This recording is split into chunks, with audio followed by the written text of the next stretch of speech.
Welcome everybody to this session of the Conscious Dance Conference. We just had a beautiful opening, and if you didn't have a chance to experience it, it'll be available within a few hours, I think, on the website. So maybe you want to check that out and see what happened there. Before we jump into the interview with Jonathan, I wanted to share a little bit with us about the lineages. I wanted to honor the lineages of conscious dance. Okay, so the other day I was hiking in the forests here in Lugano, Switzerland, where I am, and we came across this beautiful tree. It had all these huge trunks that were unified in one tree, and it created these like branches that wove this beautiful tapestry. And we can imagine this tree as the tree of conscious dance. And if we begin to look at the roots, we can notice that there are some very deep roots that go to ancient traditions that used movement as sacred dance. People that knew that they could celebrate, people that celebrated and prayed through movement, and that they could use movement as a way to reach ecstatic states, and people that knew that they could use movement to heal.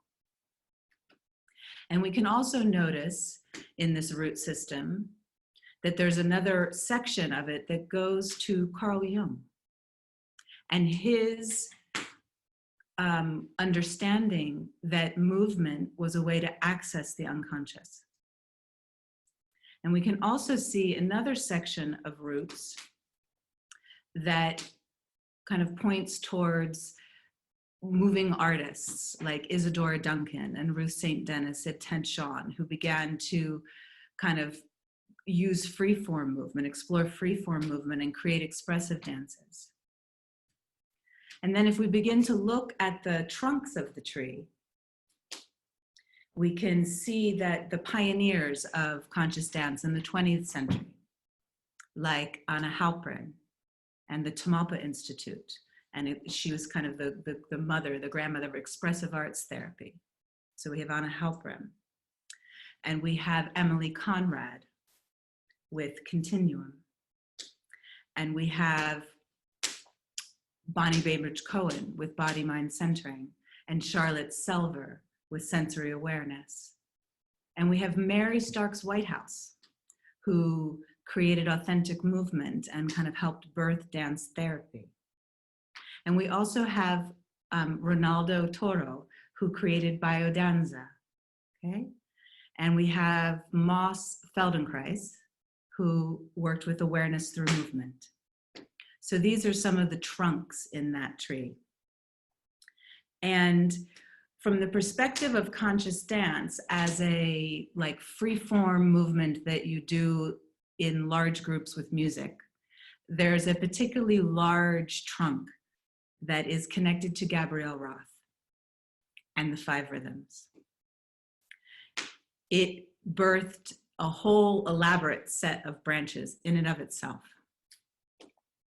The 5 rhythms and the way that she worked with movement opened up this possibility for a modern version of movement as spiritual practice and movement as a healing art. It spawned the modalities of soul motion, movement medicine, Azul, open floor. You can kind of say that almost every form of conscious dance container that you experience has some root to her.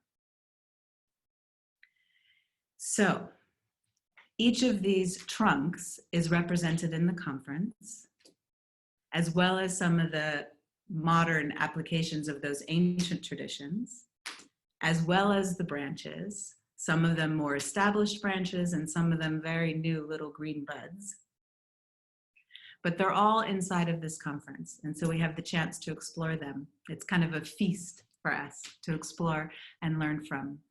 And it gives me great pleasure to have Jonathan be a part of this. It's actually really important for me, Jonathan being the son of Gabrielle and the one who is carrying that lineage forward. His movement of kind of saying yes to this and moving towards the larger field of conscious dance allows us to really honor his place in this tree. So we're about to enjoy his interview. And I want to give you a little warning that it gets emotional quickly. It was filmed the day after the anniversary of Gabrielle's passing.